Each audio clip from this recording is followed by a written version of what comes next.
फिर से एक बार आप सभी को इस बेरापार फिजिक्स में स्वागत है। हम एसके सर आप लोग के सामने बीएससी पार्ट 1 फिजिक्स ऑनर्स के लेक्चर फर्स्ट लेकर के आ रहे हैं। तो आज जरा सा बहुत ही इंटरेस्टेड क्लास होने वाले हैं, इसमें कहीं कोई शक वाली बात नहीं है। तो इसीलिए आप लोग ध्यान पूर्वक इस वीडियो को देखते रहिए। और अगर आप चाहते हैं कि पूरे बीएससी पार्ट 1 का एक एक लेक्चर आप तक मिले तो इस चैनल को सब्सक्राइब कर लीजिए, बेल आइकन को दबा लीजिए ताकि ऑल नोटिफिकेशन आप तक पहुंचते रहे। तो सबसे पहला condition BSc part 1 physics honours के लिए जो है, ये बीएससी पार्ट 1 फिजिक्स ऑनर्स के लिए जो पहला है वो आज हम लेक्चर आ रहे हैं लेकर के मैथमेटिक्स फिजिक्स के ऊपर। मैथमेटिक्स फिजिक्स के ऊपर कहने का मतलब आज हम लेक्चर देने वाले हैं और हम लोग पढ़ने वाले हैं। जरा सा देख लीजिए ध्यानपूर्वक सभी आदमी। जैसे देखिए इसमें पहला वर्ड है क्वांटिटी। क्या है? क्वांटिटी। अब क्वांटिटीज के बारे में अगर पूछा जाए तो क्वांटिटी क्या है? सबसे पहला कंडीशन आप लोग 9th में भी पढ़े हैं, 11th में भी पढ़े हैं। ऐसा नहीं कि कोई नया टॉपिक है जो आज पढ़ाने जा रहे हैं, लेकिन हम प्रयास करेंगे कि एक बेसिक चीज को लेते हुए चलेंगे ताकि किसी को भी किसी प्रकार की समस्या न हो। तो देखिए जैसे क्वांटिटी है, इसका मान लीजिए अगर डिफाइन करना है तो हम कैसे डिफाइन कर सकते हैं? It is use in the measure of length, temperature, mass, population. Etc कहने का मतलब है कि जितने सारे चीज है जिसको हम मापते हैं या काउंट करते हैं, आप लोग यही पढ़े हैं कि क्वांटिटी है तो क्वांटिटी का उपयोग केवल मापने में किया जाता है। लेकिन हम आपको बताते कि यहाँ देखिए जैसे पॉपुलेशन, जनसंख्या होते हैं, किसी चीज को अगर काउंट करते हैं वो भी एक क्वांटिटी है, वो भी एक क्वांटिटी है। लेकिन कहने का मतलब उसके साथ यूनिट नहीं होता है, वो नंबरिंग सिस्टम होता है, लेकिन फिर भी वो क्वांटिटी है। बात समझिए ना। इसीलिए ऐसा नहीं है कि पॉपुलेशन जो है वो क्वांटिटी नहीं है, ये भी क्वांटिटी है। अब इस क्वांटिटी के बाद हम चलेंगे देखते हुए फिजिकल क्वांटिटी। फिजिकल क्वांटिटी क्या है? सबसे पहला कंडीशन कि फिजिकल क्वांटिटी क्या है, इस फिजिकल क्वांटिटी के बारे में हमको देखना है। तो फिजिकल क्वांटिटी क्या है सो देख लीजिए। Those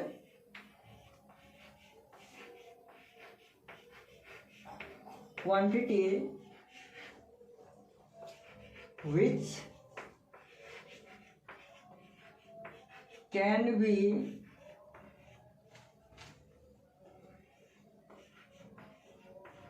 used in the physics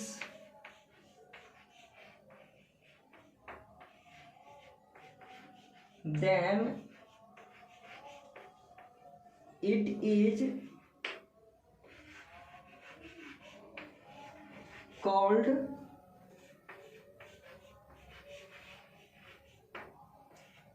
physical quantity. अब देख रहे हैं ना क्या कर रहा है कि फिजिकल क्वांटिटी क्या है। जैसे अब पूछ दिया जाए कि व्हाट इज फिजिकल क्वांटिटी या डिफाइन द फिजिकल क्वांटिटी, वैसे ये सब चीज पूछेगा नहीं, ये बहुत नॉर्मल है। लेकिन आगे वाली चीज को समझने के लिए, क्योंकि बीएससी पार्ट 1 में है, तो आपको एक एक टॉपिक को पूरे डिटेल्स में समझना जरूरी है, क्योंकि आप अगर नहीं समझा सकते हैं तो फिर अब दिक्कत है। इसीलिए एक एक टॉपिक को जरा सा अच्छी तरीका से देखते हुए चलेंगे। जैसे क्या कहता है, दोज क्वांटिटी, दोज क्वांटिटी यानी वे quantity which can be use in the physics, यानी वे क्वांटिटी जिसका उपयोग फिजिक्स में किया जाता है।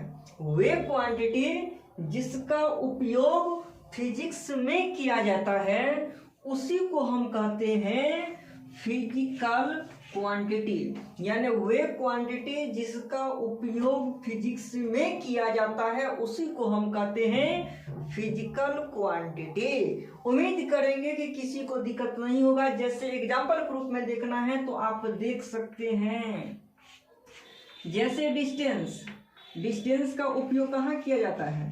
फिजिक्स में किया जाता है, ये भी फिजिकल क्वांटिटीज के रूप में है। बात समझिए ना। जैसे देखिए वेलोसिटी, वेलोसिटी ये भी एक फिजिकल क्वांटिटी है, इसका उपयोग कहाँ किया जाता है? फिजिक्स में किया जाता है। स्पीड, एक्सेलरेशन, फोर्स, यानी ये सब क्या है? फिजिकल क्वांटिटीज है, जिसका उपयोग हम कहाँ करते हैं? ईटीसी हमारा देते हैं। क्योंकि आप समझ गए होंगे कि जितने सारे ये मान ली कि आते हैं फिजिक्स के अंतर्गत, वे सभी के सभी क्या हो जाएगा? फिजिकल क्वांटिटीज हो जाएगा। अब हमको देखना है कि ये जो फिजिकल क्वांटिटीज है, इस फिजिकल क्वांटिटीज को मेनली दो भागों में डिवाइड किया गया है। Physical quantities is mainly divided into two part. लिख देते हैं, कोई दिक्कत नहीं, एक एक स्टेप को देखते चलेंगे, घबराइए नहीं, एकदम दिल थाम करके देखिए। Physical quantity, physical quantity, physical quantity is mainly divided into two parts. Physical quantity is mainly divided into two parts. Physical quantity को मेनली दो भागों में बांटा गया है। अब उसमें कौन कौन आता है सो देखिए। इसमें आपको पहला आता है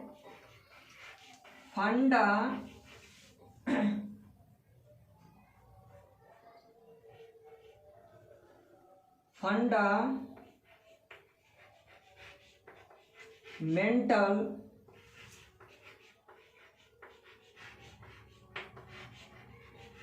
क्वांटिटी, और दूसरा आता है ड्राइव्ड क्वांटिटी। फंडामेंटल क्वांटिटी और ड्राइव्ड क्वांटिटी जानते होंगे, लेकिन हम आपको बता दें कि physical quantity is mainly divided into two parts. Fundamental quantity और ड्राइव्ड क्वांटिटीज दो है। लेकिन यहाँ जो मैथमेटिक्स फिजिक्स है, तो इस फंडामेंटल क्वांटिटीज और ड्राइव्ड क्वांटिटी के अकॉर्डिंग नहीं, इसमें चलेगा स्केलर क्वांटिटीज और वेक्टर क्वांटिटी के आधार पे। ये यहाँ पे फंडामेंटल क्वांटिटीज और ड्राइव्ड क्वांटिटीज के आधार पे नहीं, स्केलर क्वांटिटी और वेक्टर क्वांटिटी के आधार पर चलेगा। क्योंकि जानते हैं कि फंडामेंटल क्वांटिटी और ड्राइव्ड क्वांटिटी जो होते हैं, ये सभी के सभी मिल करके काम करते हैं स्केलर क्वांटिटी और वेक्टर क्वांटिटी में। अब उसमें से मेन छटाई होता है कि कौन स्केलर क्वांटिटीज है और कौन वेक्टर क्वांटिटीज है। तो हमको मेनली देखना है स्केलर क्वांटिटी और वेक्टर क्वांटिटी। अब हम देख रहे हैं, जरा सा आप लोग ध्यान पूर्वक केवल देखते रहिए।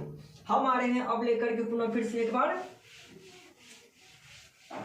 यानी क्वांटिटीज के ऊपर ये फंडामेंटल क्वांटिटीज और ड्राइव्ड क्वांटिटीज को, ये बेसिक हो गया। जो कहने का मतलब हो गया स्केलर और वेक्टर के फॉर्म में काम करता है।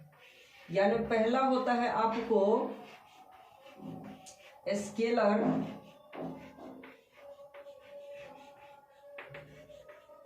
Quantity, scalar quantities.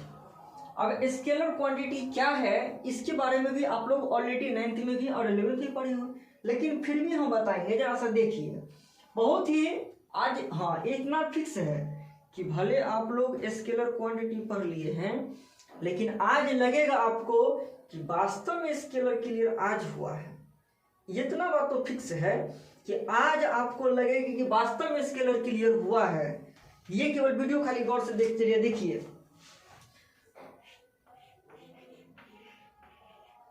Those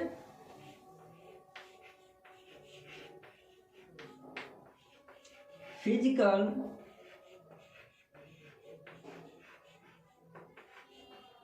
quantity which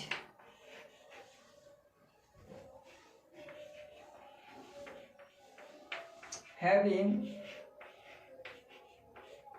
only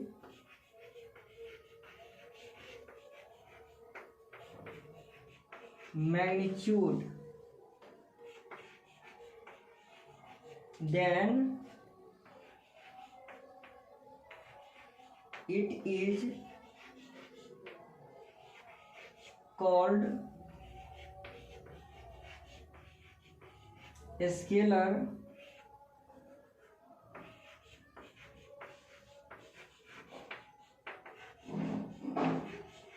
quantity. जरा सा गौर से समझिए, कहता है कि दोज फिजिकल क्वांटिटी, वे भौतिक राशियां विच हैविंग ओनली मैग्नीट्यूड, जो केवल रखता है परिमाण मैग्नीट्यूड, देन तब इट इज कॉल्ड, तब वह कहलाता है, क्या कहलाता है, स्केलर क्वांटिटी। अब देखिए यहां से हमको एक चीज समझ में नहीं है, को पल्ले नहीं पड़ा कि कह रहा है कि वे फिजिकल क्वांटिटी जो केवल स्केलर रखता है उसे हम वे फिजिकल क्वांटिटी जो केवल मैग्नीट्यूड रखता है उसे हम स्केलर क्वांटिटी कहते हैं। तो कहने का मतलब ये वास्तव में केवल और केवल मैग्नीट्यूड रखता है या नहीं रखता है, इन चीजों को हमें वेरीफाई करना है कि वास्तव में सही बात में ये रखता है या नहीं रखता है। इन चीजों के बारे में आप पूरा डिटेल्स जो है क्लास 11th में भी खूब पढ़े होंगे। जैसे देखिए एग्जाम्पल के रूप में हम ले रहे हैं,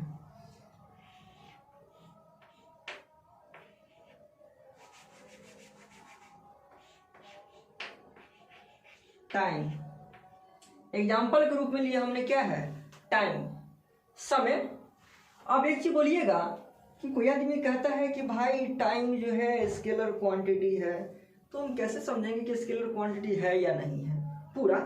अब कहने का मतलब कह दिया हमको कि स्केलर क्वांटिटी है तो हम मान लेंगे, आखिर स्केलर क्वांटिटी है तो कैसे है, इन चीजों को जरा हमको एक्सप्लेन कीजिए ना। आप कह दिए हम मान लेंगे, ऐसा हो जाएगा क्या, नहीं होगा। टाइम जो है ये वास्तव में स्केलर क्वांटिटी है, लेकिन इसको हम कैसे किसी के सामने एक्सप्लेन कर पाएंगे कि वास्तव में टाइम स्केलर क्वांटिटी है या नहीं है। तो जैसे देखिए आप ही लोग मान लीजिए दो दोस्त हैं और एक दोस्त मान लीजिए घड़ी पहने हुए हैं, दूसरे दोस्त पूछेंगे दोस्त कितना बज गया, पूछेंगे ना कितना बज गया, तो जो बजता होगा सो बोल दीजिएगा 2 बज गया, 4 बज गया, 6 बज गया, 8 बज गया, 10 बज गया। लेकिन क्या ये बोलते हैं कि 2 बज गया ऊपर की ओर, 4 बज गया नीचे की ओर, 6 बज गया ईस्ट की ओर, और 7 बज गया वेस्ट की ओर, और 8 बज गया नॉर्थ की ओर, और 10 बज गया साउथ की ओर। ये कभी भी east west north south upward downward forward backward का जिक्र नहीं करते हैं। इसमें पूर्ण रूपेण स्पष्ट है कि केवल और केवल मैग्नीट्यूड बोल रहे हैं। 10 20 50 जो भी कुछ बोल रहे हैं वो केवल मैग्नीट्यूड बोल रहे हैं, यानी टाइम के भी अंदर केवल और केवल क्या है, मैग्नीट्यूड है। और इसीलिए हम टाइम को क्या कहते हैं, स्केलर क्वांटिटी है। बात को समझे क्या, क्लियर है आप लोग। अगर किसी को भी कोई दिक्कत है तो बोलिएगा जरूर। अब देखिए उसी प्रकार से डिस्टेंस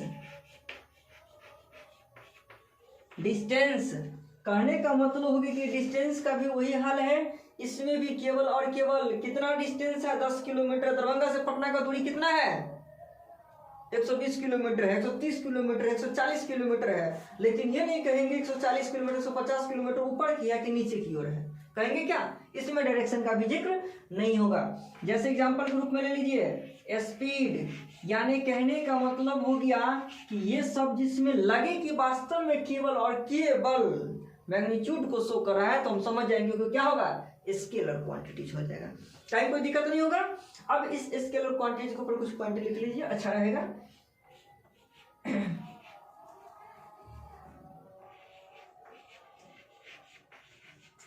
स्केलर हैज only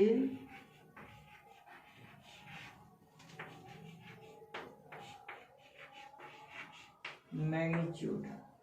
ये केवल क्या रखता है? मैग्नीट्यूड रखता है। Scalar is directionless. Scalar is directionless, ये दिशाहीन होते हैं। स्केलर के पास किसी प्रकार के डायरेक्शन नहीं होते, इसीलिए दिशाहीन होते हैं। अब देखिए जरा सा, scalar is added by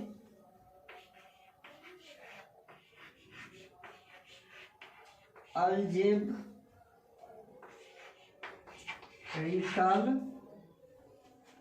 method. देखिए पहला पॉइंट हो गया कि स्केलर केवल मैग्नीट्यूड रखता है।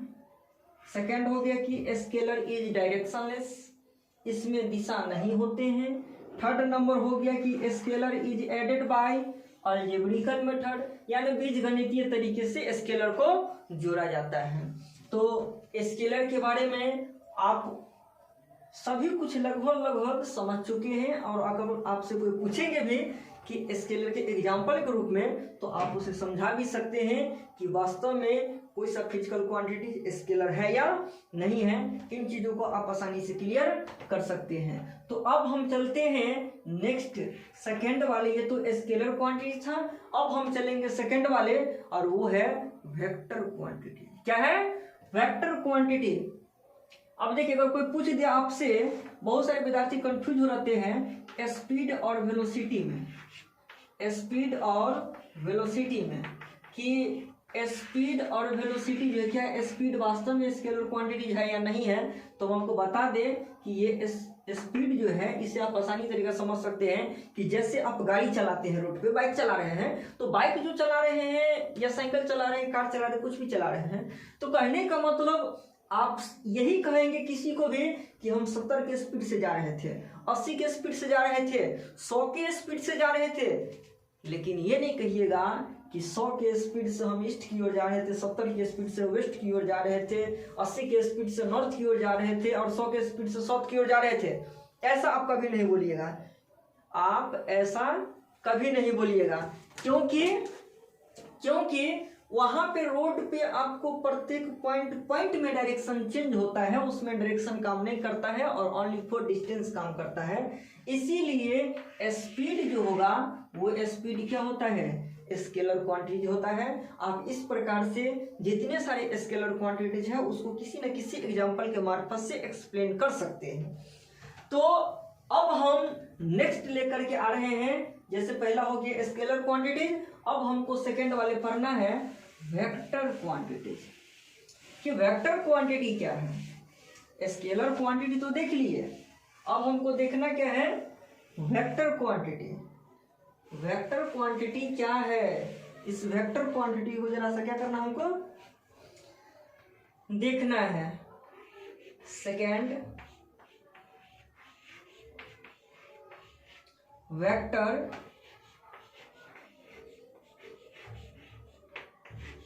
क्वांटिटी। वेक्टर क्वांटिटी जरा समझ लेते हैं पहले कि वेक्टर क्वांटिटी आखिर है क्या। जैसे कहेगा define what is vector quantity, तो उसको मान लीजिए देना पड़ेगा ना जवाब। जरा सा लिख लीजिए, those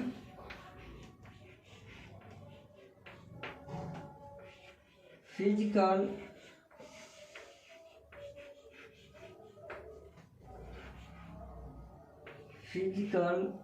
quantity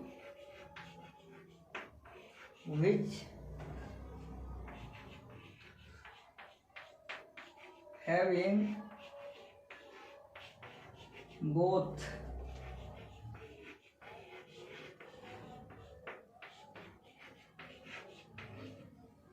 magnitude as well as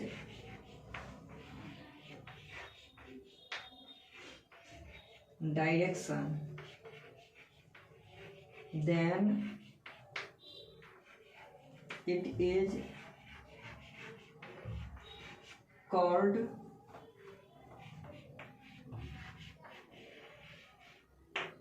vector. देखिए बोले ना कि बहुत ही एकदम सिंपल भाषा में आपको समझ में आएगा, ऐसा कुछ भी नहीं होगा, कहीं कोई सस्पेंस वाली बात नहीं होगा, एकदम सिंपल भाषा में आपको समझ में आएगा।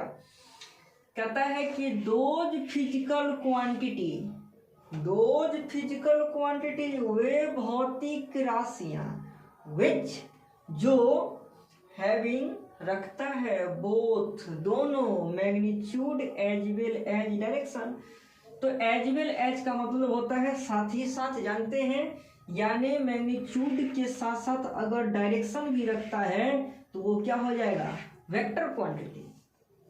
अगर मैग्नीट्यूड के साथ साथ डायरेक्शन भी रखता है तो क्या हो जाएगा, वेक्टर क्वांटिटी। यानी कहने का मतलब कि इसका जो मान ली कि डेफिनेशन के अकॉर्डिंग यही कह रहा है कि इसमें मैग्नीट्यूड और डायरेक्शन दोनों रखता है, लेकिन वास्तव में ये मैग्नीट्यूड और डायरेक्शन दोनों रखता है या नहीं रखता है, इन चीजों को भी जरा सा वेरीफाई कर लीजिए। बहुत ही मजे के साथ जरा सा देखिए, एग्जाम्पल के रूप में देखिए, बहुत ही मजे के साथ, इसमें कोई शक वाली बात नहीं है। जैसे एग्जाम्पल के रूप में हम लेते हैं आपको डिस्प्लेसमेंट। अगर हम कहते हैं कि डिस्प्लेसमेंट जो है, ये डिस्प्लेसमेंट आपको वेक्टर क्वांटिटी है, तो वास्तव में ये वेक्टर क्वांटिटी है या नहीं है, इन चीजों को जरा सा आज वेरीफाई करने का प्रयास करें। क्योंकि जानते हैं डिस्प्लेसमेंट का मतलब होता है विस्थापन। डिस्प्लेसमेंट हो रहा है तो डिस्प्लेसमेंट का मतलब क्या हो गया, डिस्प्लेसमेंट का मतलब हो गया कि कोई सा बॉडी या कोई सा पार्टिकल अगर अपने पोजीशन को चेंज कर लेता है तो उसी को हम डिस्प्लेसमेंट कहते हैं। जैसे मान लीजिए कि पॉइंट ए से पॉइंट बी पर चला गया, यानी इसका डिस्प्लेसमेंट हो गया। पहले आप घर थे, घर से कोचिंग में आ गए, इसका मतलब डिस्प्लेसमेंट हो गया। बात समझ है ना, पहले आप घर थे, घर से कोचिंग आए हैं, तो पहले घर थे और अभी कोचिंग है, तो घर का पोजीशन कुछ और होगा, कोचिंग में पोजीशन कुछ और है, यानी आपका डिस्प्लेसमेंट हो गया। घर से जब ये कोचिंग आ गए तो जगह चेंज हो गया ना, घर का जगह अलग है, कोचिंग का जगह अलग है, तो दोनों चेंज हो गया। यानी कहने का मतलब हो गया कि ये डिस्प्लेसमेंट हो गया। तो जैसे मान लीजिए कि देख लीजिए, हमको जाना है दरभंगा से पटना। कहाँ जाना है, दरभंगा से पटना जाना है। तो दरभंगा से पटना हमें जाना है, पर देखा हुआ नहीं है। तो अगर देखते होंगे गांव घर में भी अगर कहीं जाते हैं तो अगर हमें नहीं देखा रहता है तो कहीं पे गाड़ी रोक करके किसी से पूछते हैं, बहन जी जरा सा बताइए कि फलना गांव किधर है, पूछते कि नहीं पूछते हैं। तो कहने का मतलब हो गया कि आप जब पूछते हैं, ऐसा नहीं कि बहन जी मिलेंगे, भाई जी भी मिल सकते हैं, आप कुछ ही बोल सकते हैं। ऐसा नहीं कि बहन जी ही बोलेंगे, भाई जी भी बोल सकते हैं। बात समझिए ना।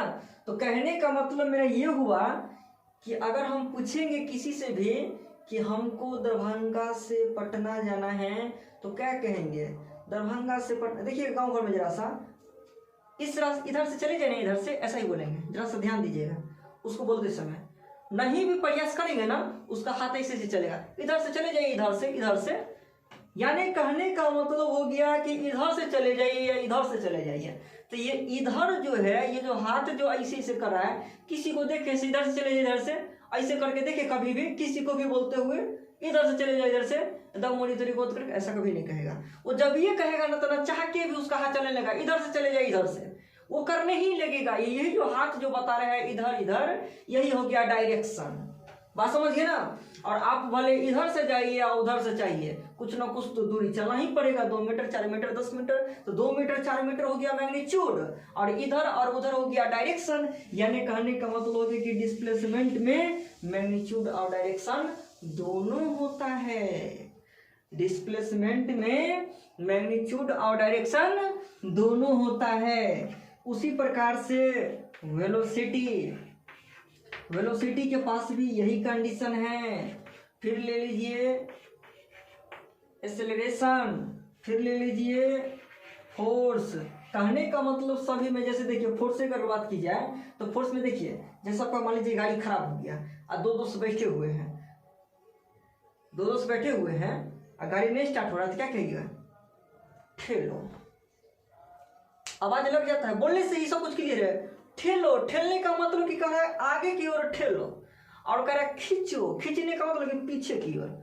तो ठेलने का मतलब हो गया आगे और खींचने का मतलब हो गया पीछे। तो आगुओ ठेलेंगे तो कुछ बल लगेगा और पिछुओ खींचेंगे तो कुछ बल लगेगा, लगेगा कि नहीं लगेगा। तो कहने का मतलब हो गया कि 2 न्यूटन, 4 न्यूटन, 10 न्यूटन, 20 न्यूटन जो लगा रहे धक्का, तो वो हो गया मैग्नीट्यूड। और ये जो कह रहा है कि ठेलो, तो ठेलो तो आगे की ओर ठेलो, तो ये आगे हो गया डायरेक्शन। 2 न्यूटन, 4 न्यूटन, 10 न्यूटन हो गया मैग्नीट्यूड। यानी फोर्स के पास भी मैग्नीट्यूड और डायरेक्शन दोनों होता है। कोई दिक्कत है किसी को भी, किसी प्रकार की कोई दिक्कत है तो बोलिए। कहने का मतलब कि बहुत ही आसानी तरीका से आपको समझ में आएगा, इसमें कहीं कोई शक वाली बात नहीं है। तो सबसे पहला कंडीशन, ये जितने सारे टॉपिक हैं इन सभी चीज़ों को देख लीजिए एक बार। और हम आपको बता दें कि अगर कहने का मतलब हो गया कि आप बीएससी पार्ट 1 में भी है या पार्ट 2 में है या पार्ट 3 में है, और इस चैनल के मार्फत से अगर आप सारे के सारे प्रत्येक चैप्टर वाइज एकदम सीरियल वाइज लेक्चर के मार्फत से अगर वीडियो पाना चाहते हैं, तो इस वीडियो को, इस चैनल को सब्सक्राइब जरूर कर ले, ताकि ये लेक्चर नंबर 1, नंबर 2 कर के पार्ट 1, पार्ट 2, पार्ट 3 के जाते रहेंगे, प्रत्येक चैप्टर वाइज जाते रहेंगे। और इसे आप सब्सक्राइब कर लीजिए ताकि सारे के सारे वीडियो आप तक पहुंचते रहे। चलिए, thank you so much, bye.